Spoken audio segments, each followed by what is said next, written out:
good morning, good afternoon, or good evening, depending on when you're listening to this. I'm Blair Hodges, and before we get to the episode, I wanted to thank Ariel Munier for writing a review on Apple Podcasts. Ariel is a genealogy specialist and enthusiast, and she gave the show 5 stars. She said she loves the wide variety of family structures that we're highlighting in this podcast. Ariel, thanks for rating and reviewing the show. I love to hear from listeners.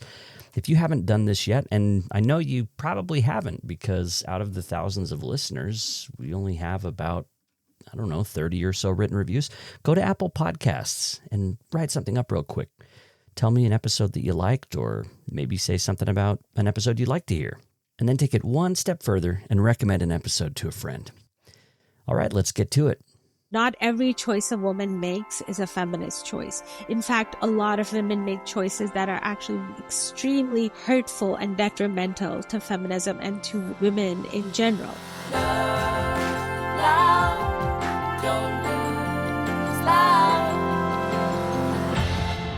Rafia Zakaria says mainstream feminism has been created mostly by white women for white women. White beliefs and white priorities lead the way, and Zakaria wants that to end. She's an American Muslim from Pakistan, a civil rights attorney, and a political philosopher, and she demands that we reimagine feminism by listening to the voices of women of color from around the world instead of approaching them as white saviors. The Barbie movie was great, but she wants feminism to be about so much more. In this episode, we discuss her book, Against White Feminism, Notes on Disruption.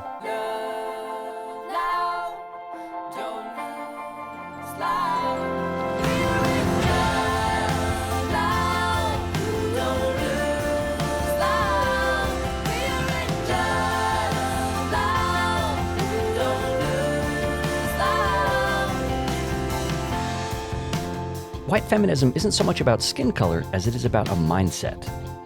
I'm Blair Hodges, and this is Relationscapes. Rafia Zakaria joins us on Relationscapes. Rafia, welcome to the show. Thank you so much. It's a pleasure to be on today. We're talking about your book, Against White Feminism, and it begins with an author's note that defines right off the bat what you mean by white feminism. It doesn't mean all feminists who are white, so maybe take a second to say what white feminism means to you. Yeah, when you write a book like Against White Feminism, and, as we, with a provocative title like that, I felt in normal parlance, we tend to just say white, black, like as descriptive terms. So I felt it was crucial in the book to clarify that when I'm talking about white, I didn't mean the skin color. I meant a particular system of thought, belief, knowledge that centers white people, white ideas, white culture. For instance, I point out that you can be brown and be a white feminist because, you choose to continue to center whiteness and the dominance of white people, white culture, white epistemology, etc., etc. And obviously brown and black or any other kinds of people, humans, people can support that set of beliefs and ideas. And in doing so, they too are white feminists. It's funny. That's like the first line of the first page of the book. But of course, even despite that, I had reviews that were operating on the completely wrong definition of whiteness. Yeah, it's just going off the title. Right? They're basically responding to the title rather than the book. Exactly. Yeah. As you said, it's a provocative title deliberately so. It certainly caught my attention. Did you think about other title possibilities because of that chance of people misunderstanding what you're doing from the beginning? Yes, I had to fight to keep this title. That's interesting, because I would have thought a publisher would say, make it more provocative. No. No one says that to me. No one says that to me ever. Okay. Fair. No one fair. ever says, Be more provocative, Rafia. Be more, even, Yes. Go even further. And yeah, like my whole life, no one's ever said that to me. Okay. Well, like you said, you do define it like right out the gate that a white feminist is somebody of any color, of any background, who refuses to consider the role that whiteness and racial privilege have played and continue to play in feminist concerns and agendas and beliefs. And you bring up this term intersectionality. This is the need for feminism to reflect on all the different components of what makes a person a person. So race, class, disability, religion, all of the different things is what intersectionality is talking about. It's helpful right out of the gate. Was the author's note sort of a compromise, or did you like, how did it come about there? Because that's how you kick it off. Right. But no, like the author's note, it was not at all a compromise. It's certainly helpful. Yeah, I think I have to say that obviously I wrote this book and my name is on it, but book production in general is actually a very collaborative process between me, my editors, other people that I refer to, especially with scholarly work. And I love that actually about it, because with a book like this, it's honestly very, very easy to deviate into like a big rant on every problem I have, right? So I have to be very careful and attentive about that. And in addition to that, I mean, for instance, like you spoke about the title, Beyond White Feminism was also a title that we were considering. Oh, okay. And the reason why I insisted on keeping this title was simply that, well, for one thing, there's a lot of siloing of books written by minority authors in the U.S. So, even getting it published is an obstacle for people of color. Yeah, absolutely. And in addition to that, like, they're on these side tables, and then like people kind of white people will look to have, glance over at, oh, okay, yeah, she's doing okay, I get it. But like, they're not going to pick up the book. And it was very, very important to me to attract people to opening up the book, because I knew that once they would do that, there's a lot that would engage them. But I felt that if I didn't have that particular title that's so clear and says exactly what I plan to do with the book, the book would get siloed. Obviously, like other Black and Brown Asian people would read it, but it wouldn't really get to a white audience. And the white audience is who I wrote this for. Right. Yeah. Right. And when you also point out like that there are plenty of white feminists, or plenty of feminists who are white, and some feminists of color who might salute the precepts of intersectionality and kind of talk about the importance of anti-racism, but then they don't give space to feminists of color.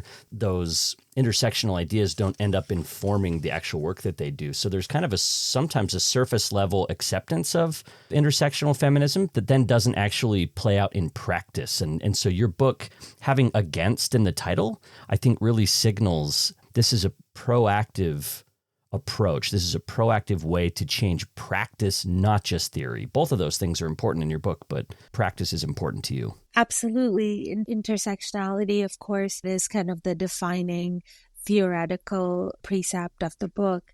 But I wanted to show what intersectionality means. Where can you find it, and where can you not find it, and you should be able to find it.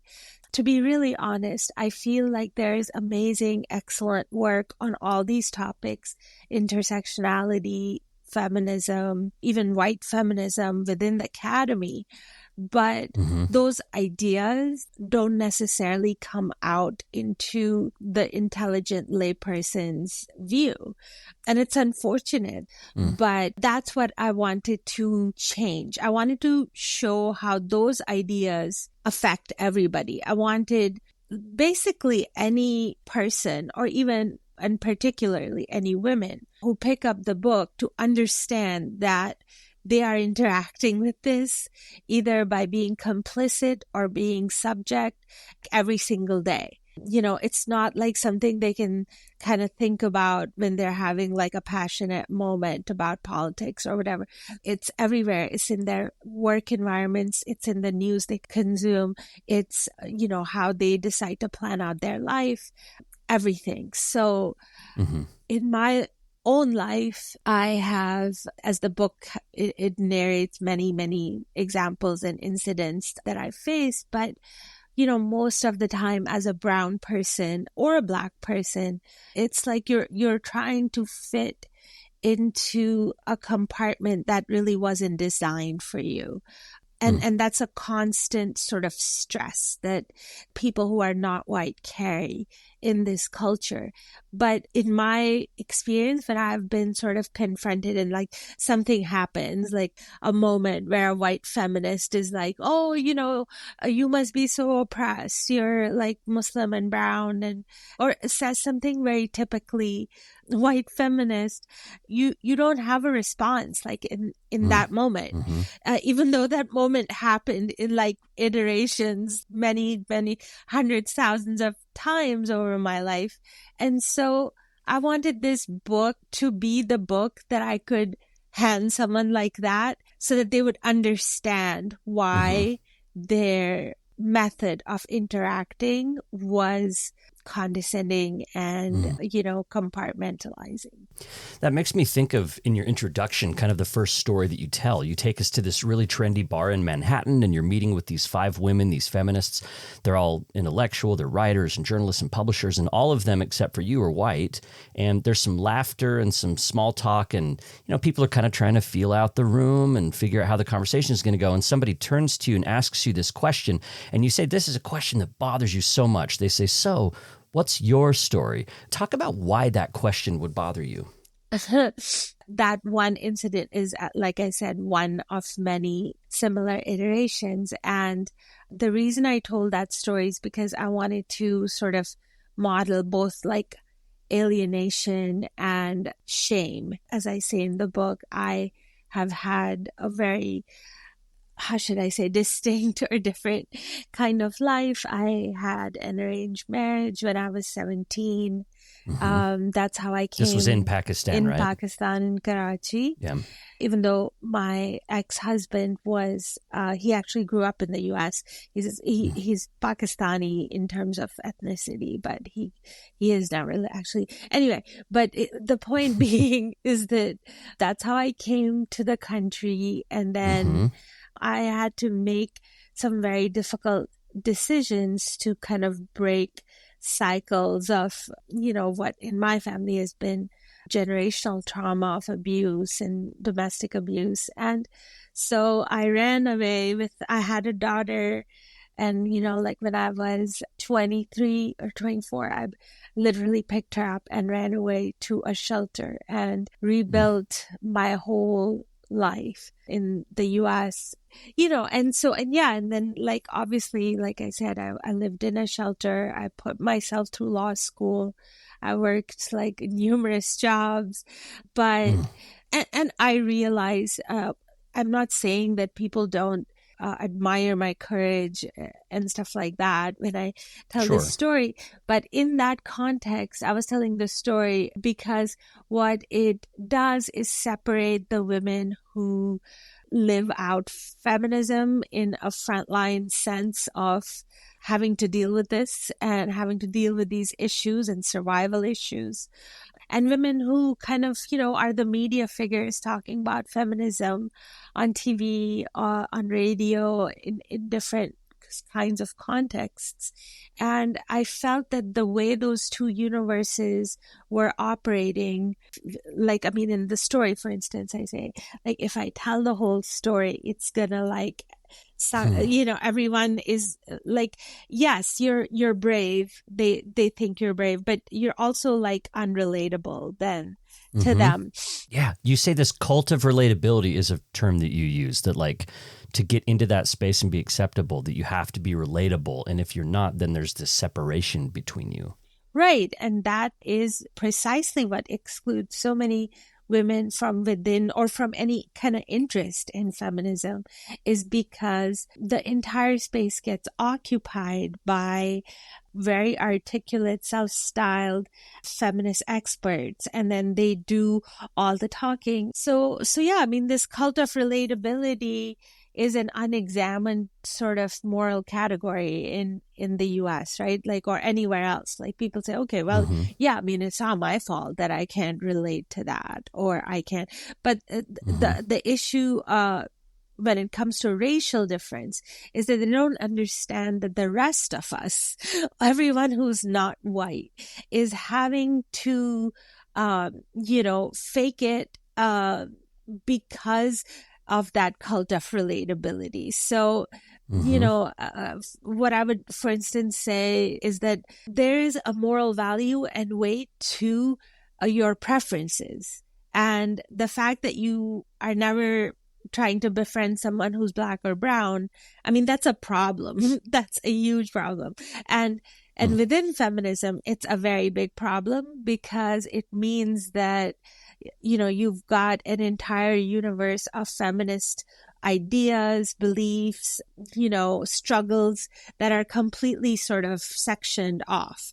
So if you're not willing to sip your Aperol spritz or whatever and, get fired up about the Barbie movie, like, I mean, I'm sorry, like, it's just, it's constant. It's constant. If you're a non-white woman or a woman who's white but doesn't prescribe to these kinds of white feminist ideas, it's absolutely exhausting to inhabit that universe, and it's very exclusionary. And so, I don't tell my story, or I tell a very abridged story, or I say, like, I say in the book, I say, oh, well, I came here and went to college, which technically is true, obviously. Yeah. But yeah, and I think that has to stop, because when you do that, you're excluding the most important women from the movement, because women who have kind of lived out these sorts of experiences are the ones, in my view, who have a lot to contribute. And you mentioned an ongoing problem then is, I think, these attempts by white feminism to be colorblind. It's this expectation that, oh, let's focus on things that all women can agree with or all women want to focus on without thinking about different intersections. And you mentioned how that misses out on so much of what people of color or trans women or indigenous women, immigrants, it misses out on a lot of the things that they would need for feminism to actually help them, instead of focusing on issues that wouldn't help them at all. So I was really drawn to this distinction you make between resilience-oriented feminism and resistance-oriented feminism. And this is because, you're looking at your own Pakistan models of feminism, which are resilience-oriented. Like the feminist women that you looked up to were the women who were demonstrating resilience, versus this sort of white American resistance-oriented approach that's more focused on like American legal issues and stuff like that. And I think this kind of gets at that colorblind problem, that if feminism pretends to be colorblind, it will miss these other models of what feminism can look like, resilience versus resistance. Yeah, you're absolutely right. When I was writing the book, and I mean, for decades before that, I've tried to have conversations around this with, say, my mother, who broke a lot of barriers just by learning how to drive so that she could drive us to these amazing private school, which is how I got the bilingual education that I had. And the reason I say that is like, so I would say these things to them. She's like, oh, what have I ever done? Point being is that there's this huge universe of women who fight these battles, my grandmother, my mother, that sort of enabled their own survival and survival of future generations and the endurance of hardship.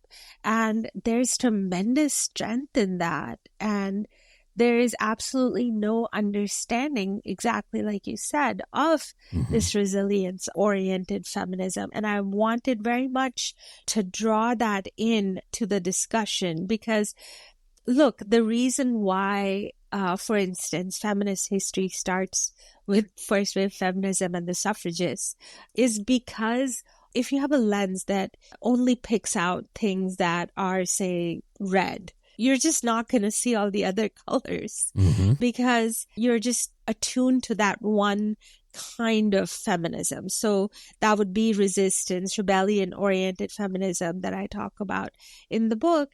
And so naturally, Westerners don't see that, oh, well, we didn't bring these women feminism when we showed up as colonists. They've had it for centuries and they have like this huge store of knowledge. So that's what I wanted to draw into the discussion, is that there are other qualities around which the idea of being a woman, an empowered woman, is centered, and they require our attention. And, I said that not just to explain that to people who are white, but really also for Black and brown women, and not just Black within the context of the United States, but being Black or brown in the context of being a citizen of a post-colonial country like Pakistan or India or whatever. Those frames have been lost to those post-colonial countries as well, because they have to sort of do this work of recovery of lost knowledge, because naturally the way colonial domination was achieved was to erase all of those systems. So then when you kind of write the history of feminism and you start, with the suffragists, it's essentially such I suppose you could say but even if it was just a U.S. history of feminism, like it does not start with the suffragists. Like that's just absolutely wrong, but a very, very apt example of how this kind of centering happens in all sorts of arenas. So, I've been encouraged and I've seen more and more people doing this work of recovering knowledge. And, I just want to give a quick little example from the book that kind of illustrates what I'm saying. Is when the British women won the vote in Britain, obviously it was a huge victory. It was something that had never been done before, et cetera, et cetera. And at that time, India, United India was still a British colony. And so after these women won the vote, these very, very prominent suffragists like Annie Besant and others, they suddenly went to India and they wanted to organize Indian women into a suffragist movement and organization that would work for suffrage. And they kept trying to do this. And, they wanted, for instance, at least one Indian woman in the leadership of the organization, but they just weren't interested. And when you have an example like that, that is so much the way things are even right now, because white women will do this. They'll introduce like some idea that they have, that they, skateboarding or whatever. That's like in their mind, super empowering or whatever for girls. And then if there's no interest in the recipient culture, they assume that it's because these women are so repressed that they can't even like see opportunity. But or maybe that they're ungrateful too, right? You mentioned this too, like either they're so oppressed or they're like ungrateful problems or something. You're absolutely right. Thank you. But in the case of the British suffragists, they ultimately, one Indian woman who was very active in the anti-colonial movement finally said to them, look, we're not interested in suffrage because we are a colonized country. We don't want to be equal to brown men who are enslaved by white men. Like, that's not what we want. We want freedom from colonial occupation. Right. And when we have that, we will have the vote. And of course, like men and women should have the vote, and we will fight for that. And they did. And in both Pakistan and India, the women have had the vote since the countries were created. But that's what I'm trying to point out. I want to add a quick point about, like, again, the usage of the word white. There at least when I was beginning to write this book, or even before that, I wrote the proposal, there's a lot of antipathy to the use of the word white in this way. A lot of discomfort. A lot of discomfort, even from people that I greatly admire and have been inspired by.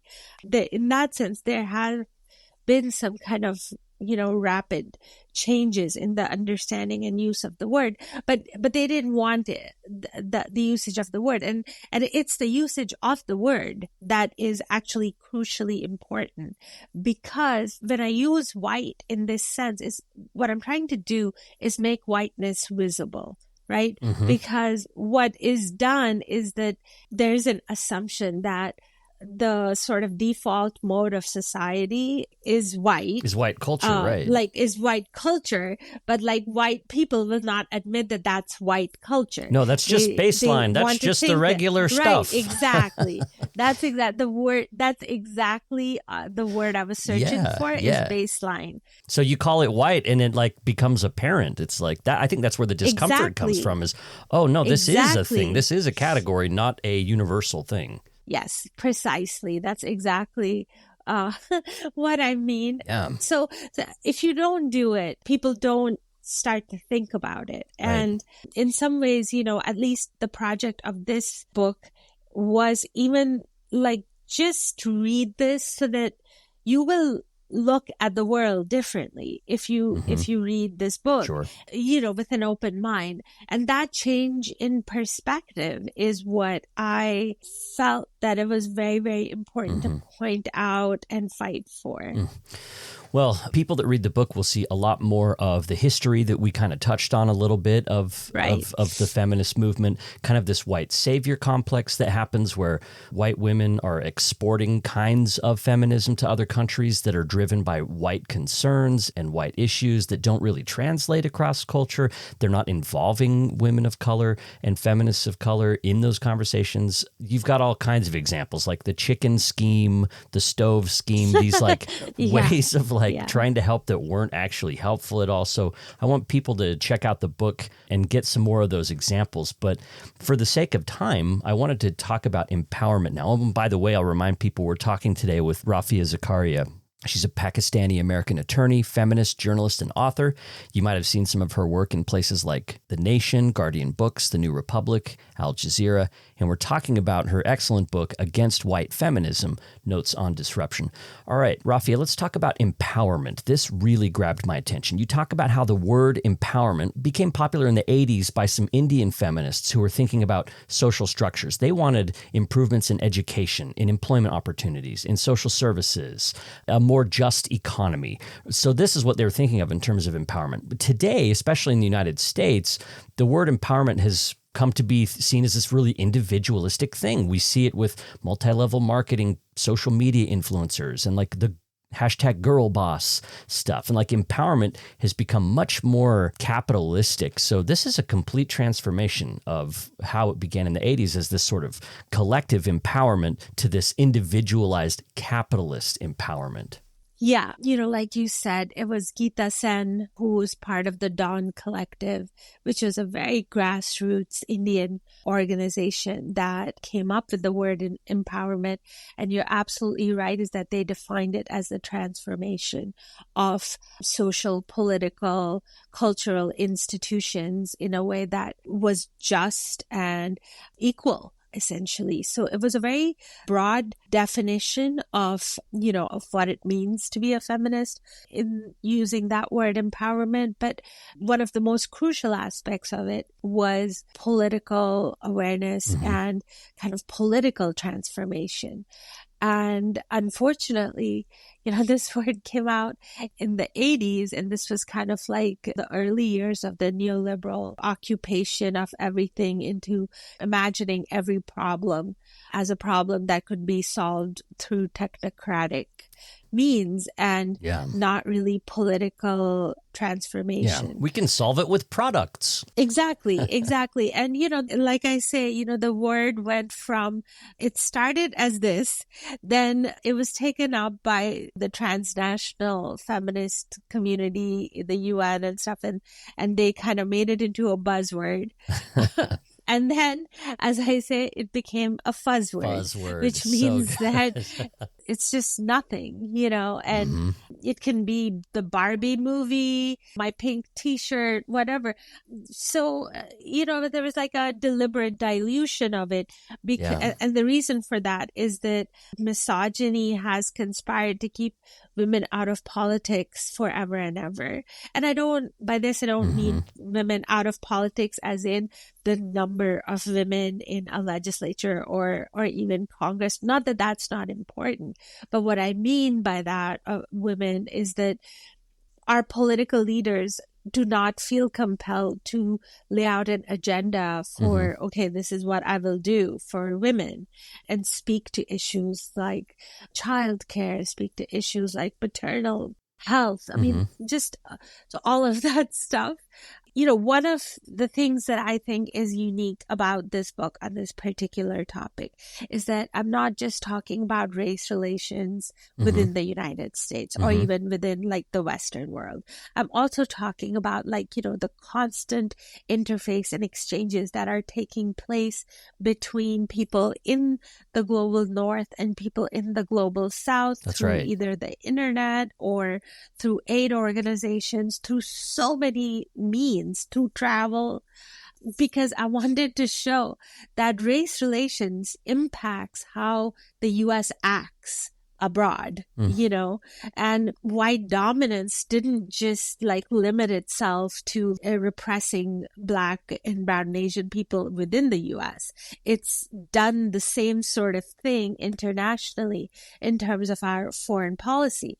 So I think that, we were talking a little bit about these development projects and empowerment, and it's in the loss of that definition, that meaningful definition of what it means to be empowered and the necessity of politics, that women kind of have actually faced huge setbacks in terms of even achieving equality. So, like I said, we sit here in the United States. I mean, I am in Indiana right now, and it's a state where abortion is banned, and they had to even fight for the rape and incest exception. So these are things that are now more than threatening to women. Yeah. And it is an international issue. This attempt to control women's bodies, in different ways has become almost like an international crusade by men, essentially, who do not want to cede space. But, the hard part of against white feminism was that I wanted to point out to white women that in their quest, and like you mentioned, the very hyper-individualist, lean-in type American woman, in that quest to be equal to white men, you have walked over the concerns of brown and Black and Asian and other, minority groups, and you've essentially sidelined them. And, you just can't have a feminist movement. The majority of the world's women are brown, Black, and Asian. They're not white. And so, those concerns have to be drawn into the fold. And for so many people, the concerns don't even come to mind. I'm thinking, for example, of celebrating the 19th Amendment of the U.S. Constitution, which granted women the right to vote. And when I say that, most people, that just goes right over their heads, the fact that I said women the right to vote, but women of color couldn't. So this great advancement, it's easy for us to sort of celebrate victories without recognizing the ways that people of color have been stepped over in the pursuit of those victories, and even in how those victories end up applying to everyone. And that, it's not limited to voting. It also includes things like access to government resources, the quality of schools, childcare, precisely, all kinds of stuff. And your book does an excellent job. Availability of exactly credit. The ability to where you can buy a house, where you can build up equity, all of these things. And so I wanted to also talk about your chapter on sexual liberation. Let's talk about this from chapter 5. You take us to a graduate seminar at a Midwestern university. This is back in 2006. You're in this grad seminar. And this is kind of the first introduction you had to sex-positive feminism, which you have plenty of positive things to say about, but you also bring some critiques to sex-positive feminism because in some ways it becomes an exercise in you say, compulsory sexuality. Talk a little bit about your thoughts about sexual liberation, sex-positive feminism. Yeah.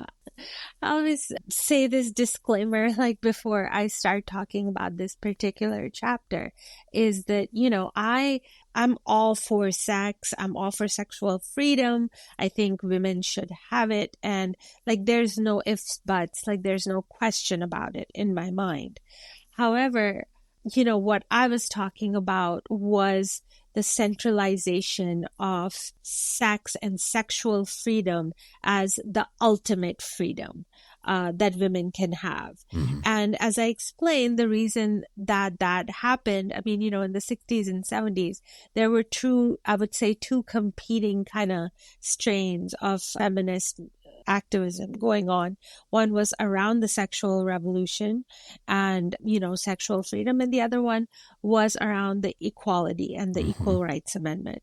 And the reason why, as I explain, as I see it, the sexual revolution kind of won out is because that's the one that was most palatable to men and to capitalism, right? Because men are like, okay, well, yeah, let's let them have a lot of sexual freedom because then we can have sex with them a lot more.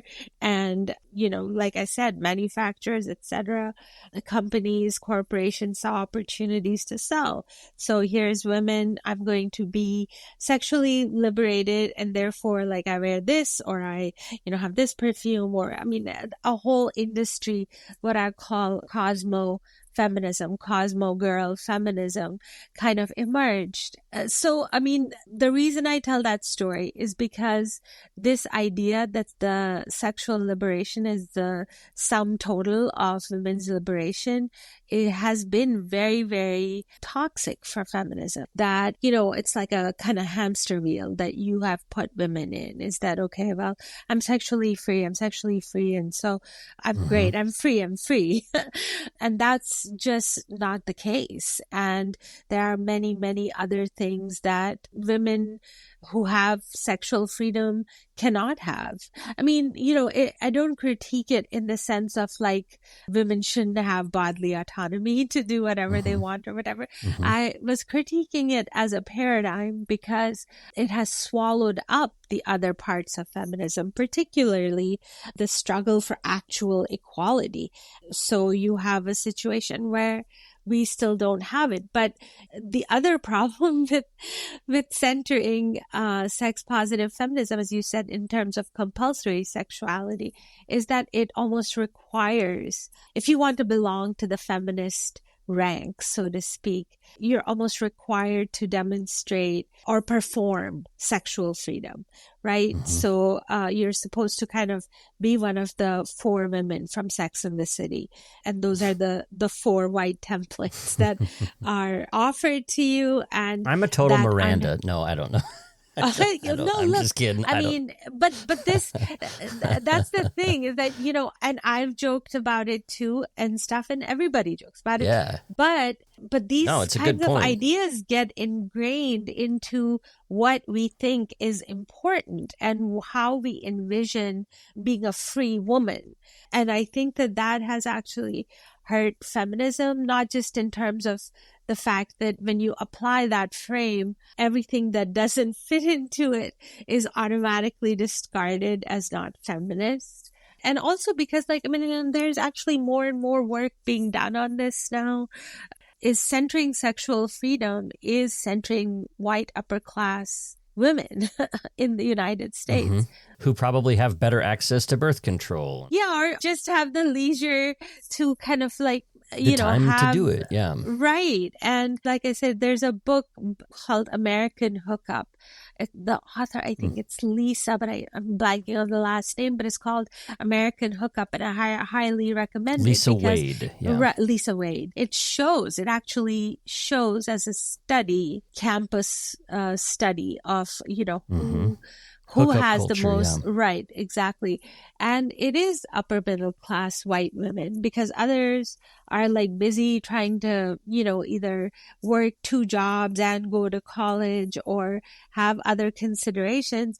And so it's not that it's not important, but it's the degree of importance that it is given is a reflection of the centering of this kind of white upper middle class woman and her fears and concerns as the fears and concerns of everybody and all of feminism. And I think this represents really well your entire approach. It's a feminist approach that doesn't want to back away from particular critique. So in this case, you're looking at like recognizing women's sexual needs and desires, but also critiquing objectification and exploitation and different power relationships that affect it. So instead of just sort of a yay sex, you're kind of like yay sex, and also there's lots of other stuff to talk about when it comes to sex, it's a more complicated discussion to have, and it doesn't fit well with this idea of choice feminism that you bring up. A philosopher, Linda Hirschman, coined this term. It's basically the idea that like women get to make their own choices. That's what feminism should be.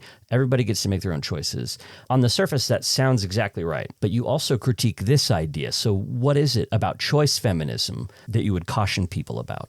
Yeah, and I'm really, really glad you brought it up. In fact, I must say that your questions have actually been really excellent, both, in terms of course, like allowing me to talk about the book, but also the very thought-provoking for my further work. Oh, thank you.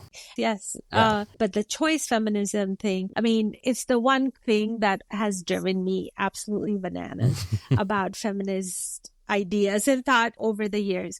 And that is this premise that every choice a woman makes is automatically a feminist choice. Because it's a woman, because it's a woman. So, if I'm getting like tons of plastic surgery, well, that's a reflection of my empowerment, and like it's also feminist. And I think that the reason that this kind of, I would call it an invasive species or of a sort, came into the feminist movement is because of the depoliticization of the feminist movement. Right. It validates everybody. Precisely. And it in some ways makes choice pointless, right? Because if every choice is right, then you don't really have to evaluate your choices. And I think that that's a real problem in our understanding of feminism, because look, we are going to have to make actual choices.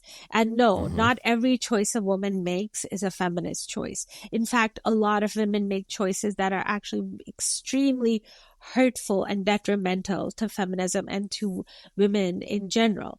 So that's what I wanted to point out, is that this kind of idea of choice feminism, it's essentially, it defangs feminism. It takes the fangs out, because it essentially sort of numbs women into this kind of zombie-like, okay, whatever I do is great and feminist because I'm a woman. And so therefore, and it doesn't focus on inequality, I think, is one of the biggest components of this, right? Here's a quote from you. You say that choice feminism prioritizes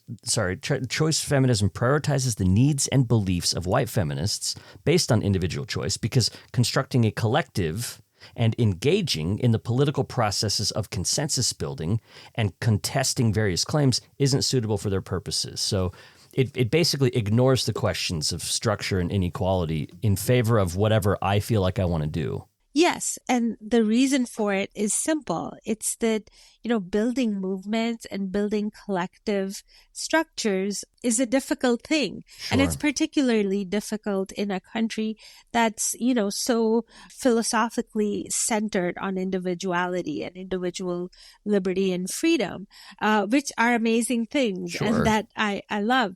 But as women, non-white women will tell you, for us, like survival has always been such a question that we have had to have collective sisterhood support groups, all of this, because without that, we won't survive. But white women, I think, in a sense, have lost out even, I would say, because they are caught up in this hyper individualist quest, chasing white men to equality, but they don't realize that if you have concepts like choice feminism floating around, we're never going to bring equality back into the political conversation. And that's really what needs to happen. And I mean, there are candidates who are trying to do it right now, like Alexandria Ocasio-Cortez, the quartet, etc. I mean, there's many, Ayanna Pressley, many other Ilhan Omar, women who are trying to do that. But what I'm advocating is that every single person in the US or every single woman in the US has to have an opinion on these issues, and they have to oppose people who do not support these sorts of policies that are geared toward actually realizing equality for women. I don't think, honestly, men realize the alternate universe that women have to inhabit. Even in the US, in the richest country in the world, the best higher education institutions, everything. We have robots that can do surgery. And despite that, we don't have equality for women. I mean, it is beyond shameful that we live in this condition, but we live in this condition. And if you sort of drink the Kool-Aid that all you have to care about is yourself and, read a lot of Sheryl Sandberg and lean in and sort of, elbow out all the other women and are loud in meetings or whatever, and you'll be good. That's what's being fed right now. And what I'm trying to say is that that's just not going to work, because what happens when there isn't a political structure that's backing equality and the idea of equality, what happens is that it disappears. So whatever advances that you make over one decade are going to disappear and I mean, our current situation is a perfect illustration of this. We had Roe versus Wade, and after 50 years, this law gets overturned. Why? It gets overturned because we don't have a political movement and network at the ready to come out in the streets and protest these sort of draconian new laws. And so, you see even the progress that you've made being erased when you don't have a political movement that is going to protect that progress. I recently, for instance, wrote about, abortion is banned here, but there's a doctor that carried out an abortion on a 10-year-old incest victim. That happened before the law in Indiana had passed, and this girl traveled from Ohio. And I, watched this hearing, the medical license board do a hearing on this female doctor in which they were trying to take away her license because she performed this procedure. And then after that, they were trying, I feel like it's beyond anything I would ever have imagined. They were trying to find out if this woman had a coat hanger tattoo on her body. They were trying to coerce her to reveal the name of the Ohio doctor that the incest victim had seen firsthand, and before she came to Indiana to have the procedure. And the reason I'm saying this is that we are already in the twilight zone as far as women's rights are concerned. I mean, the fact that a highly educated, capable doctor has to sit there in front of these people, these men mostly, but also some women, and be humiliated in this way, that is an iteration of our inability to create a viable collective, feminist movement that even would have been able to, there were just a handful of women that were supporting this doctor at this hearing. Even that, I felt like, gosh, why aren't there mechanisms so that other women can kind of show up and at least support her as she goes through this? So we are in the thick of it right now. We really are. I offered this book as kind of a corrective. People ask me this all the time. It's like, I believe in the power of a universal feminist movement based on universalist quest for equality. But I feel that, this book is kind of the antibiotics that you have to take to get rid of these very noxious and toxic ideas that have seeped into the feminist movement and that are, in some cases killing it from the inside. I think that's right. Like, your book doesn't spend a ton of time on, okay, here's what we're going to do next. There are ideas in the book, but you spend a lot of time unpacking problems from the past and the present that need to be addressed. And some people might criticize that and say, well, hey, why don't you just lay out a roadmap for how we can improve things now? But I think what they miss in that is if you do that kind of roadmap, if you make those kind of plans without being aware of the history of feminism, about the problems and the current things we can critique about feminism, you're going to build a faulty structure. It's not going to be well informed. And so with your book, among other books sort of in this area that can critique feminism, and they do offer a way forward to avoid problems that we've seen in the past and problems that are ongoing. And I think that's the value of this book in particular, is doing that work. I hope so. And I do kind of go into a few possible solutions towards the end of the book. And yeah, let's talk about a few of those. Yeah, go ahead and mention a few, because people are like, what am I supposed to do now? I'm pretty convinced. What do I do? Well, one, like I said, is even just awareness, because once you know these things, it will automatically change your behavior. And even in sort of small micro interactions that you might have with other people. But the other one is the problem that we don't have redistributive mechanisms. So, for instance, we recognize that women need equality and that women of different races need equality, but it's still a very kind of, I would say, aesthetic and representative kind of idea of diversity, where, okay, so, I want this many Black and brown students roaming around on my campus, so I'm gonna make that happen. But what there isn't a realization of is that even when people are brought into these conversations, first of all, there's often a kind of tacit demand that the incoming minority is going to be okay with whatever it is the majority white people want to do.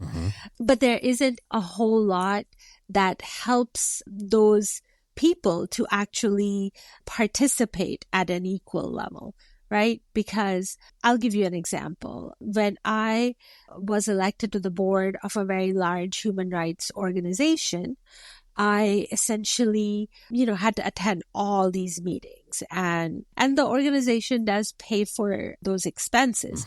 But the problem was they always pay for them after the fact. So they want you to pay for, reimburse. And at that time, I was not in a place economically where I could carry that. Yeah, you have to float that money. You have to have money to float if you're going to get reimbursed. Exactly. And those are the kinds of things that I'm talking about, is that if we don't bring class into that equation and have redistributive mechanisms that are attached to diversity in initiatives, and that would ensure not just the longevity of the individual person, the individual Black, brown, whatever person, but also that their presence is sustainable and that they are empowered in a way that would really allow them to share their actual thoughts. And, it sounds easy, but it's actually very difficult to do because, like I said, we have such an aesthetic idea of diversity, right? Like you just put a black person on the stage. Yes, exactly. And not that that's not important. I'm not saying that representation is not important in itself. I'm saying that it needs to be coupled with redistribution, of resources and power, like decision-making power too. Yeah. Exactly. And, my next book also focuses on how we can sort of come up with new vocabularies to kind of address some of the issues that, we haven't been able to resolve. So, it takes this idea of equality versus sexual freedom and asks that if we built a transnational feminist movement on equality and bodily autonomy, rather than, say, reproductive rights, if like we changed that to make it broader. Right. It can include those things, but it's coming from a broader perspective. Yeah. Right. And the one last thing is that, perhaps in closing, I do want to say that the critiques in this book, they're naturally for Westerners, but this book in a way is also, or it was intended also as a how-to for at least brown feminists in particular, because I am one, because I have felt very dispirited to see what's happening, for instance, in Afghanistan and Pakistan, because when the U.S. went in on the pretext of feminism, of liberation, women's liberation into these countries, it essentially has completely delegitimized feminism in these environments. Now it's branded with American interventionism. Exactly. And so what I'm trying in this book is also to try to show feminist leaders in those areas that if you are very vocal about critiques of whiteness, then perhaps you will be able to sort of continue to have like a grassroots idea of liberation and empowerment that you can still work on. So in that sense, like, I'm informed by that. I'm informed by how delegitimized feminism has become. And in some ways, I'm also trying to show how the sort of anger can be directed more precisely toward the actual problem, which I see as this cult of whiteness and white feminism, rather than, just say like, all of this, we're done with it. Nothing to do with feminism, nothing to do with its ideas. So this book is essentially like preparing the ground for the next book, which is, tries to show possibilities that reflect this kind of feminist movement, broader, more equal feminist movement. Wow. Well, I really look forward to reading that, Rafia. That sounds like a really important project. Rafia Zakaria is a Pakistani-American attorney, feminist, journalist, and author. And today we're talking about the book Against White Feminism, Notes on Disruption. Okay, Rafia, one more question before we go. This is the segment of the show where we talk about regrets, challenges, or surprises. You can talk about one, two, or all three of those things. Anything you'd change about the book today now that it's out, something that was most challenging in writing it, or something that really surprised you in the course of publishing that book. I don't have anything I particularly want to change about the book. I'm happy with the way it came out and the fact that it came out, because like I said, until this book was actually published in my hand, I didn't think it could get published. It's a huge publisher too. It's Norton. It's not. Right. It's not some small press. My original agent read the proposal for this book and just said no. Like he was just like, "What? Nothing." I don't want to sell that. Basically, Nope. And so it was a journey. And then, of course, writing it was a journey. The shocks, I think two shocks would be one, I was surprised at how the book evoked very emotional reactions from people, women. To write any book, you kind of have to, you can't, I mean, at least you have to be focused on the argument, especially in a book like this, and be as sharp and as analytical as possible. So I was surprised with the emotional reactions. And then, I would say I have paid personal price of writing this book in terms of some of my very close relationships, because it's kind of, there are people who feel that these arguments kind of make them self-conscious about their behavior and how they speak and talk and interact. And that's been hard. I definitely did not expect that. I have paid in that sense, personal price for writing it, because it's sort of made people uncomfortable and therefore not really able to sustain a relationship. That's really hard. Yes. You're not afraid of tackling really difficult things. You have critiques for pillars in feminist thought, Betty Friedan and, right. Simone de Beauvoir and all, you bring it. But I see that engagement as respectful in the sense of taking those thinkers and people seriously and not deifying them. Like, critically engaging with them, to me, is a form of respect. And I think it's easier to have heroes and resist all criticism of them. And I think it's more common to do that than it is to really say, you know what, that person's a hero of mine. They also had some problems and I'm not afraid to talk about those. Well, exactly. And that's precisely where I was going with that. And look, as I mentioned, I grew up in a very conservative Muslim family way out in Karachi in Pakistan. And, I see these opportunities, particularly this one, in even having the chance to write a book like this, is that I had to represent those concerns of like all the women like myself who, are still out, in Pakistan or other places in the world. So I suppose I felt like a degree of responsibility in that I did not want to abridge anything, because I felt like this was my one chance and maybe I could somehow get this critique out so that brown, Black, Asian feminists have an opportunity to understand themselves differently, their role in the movement differently. And then, of course, white feminists can see it as a corrective. Well, thank you so much, Rafia. The book is Against White Feminism, Notes on Disruption. Highly recommend it. We barely scratched the surface, truly. There is so much packed into this book. You did a phenomenal job covering so many bases, Rafia. I learned a ton. And you complimented my questions earlier, and I just want to say those questions came directly out of my reading your work. That's awesome. I think it's reflective of your ability to communicate and the clarity of your thinking. And so I appreciate you taking the time to meet with me about this. This is a real treat. No, it is a treat for an author to have an engaged and close reader, because, I am a strong believer is that in that the development of ideas takes place through the dialectical process. And so it's, that's the reason why I was saying that is that, there's sadly, authors give a lot of interviews to people who've maybe read the first chapter. So it's really always a treat when you have someone who's really paid close attention to the book and its arguments and wants to get that out there. So thank you so much.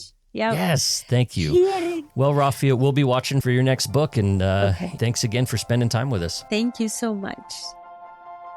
So concludes another episode of Relationscapes, where we're mapping the stories and ideas that shape who we are and how we connect with each other in order to build a more just world. I am at _Relationscapes on TikTok and Instagram. There's a lot more to come on the show, but I need your help. If you're enjoying it, please go to Apple Podcasts and leave a review, or rate us on Spotify if that's where you listen. Even better, text a friend and send them an episode. Don't keep it all to yourself. The more you give, the more you're going to get. Mates of State provides our theme song. Relationscapes is part of the Dialogue Podcast Network. I'm Blair Hodges, and I'll see you on the next episode. Don't slide.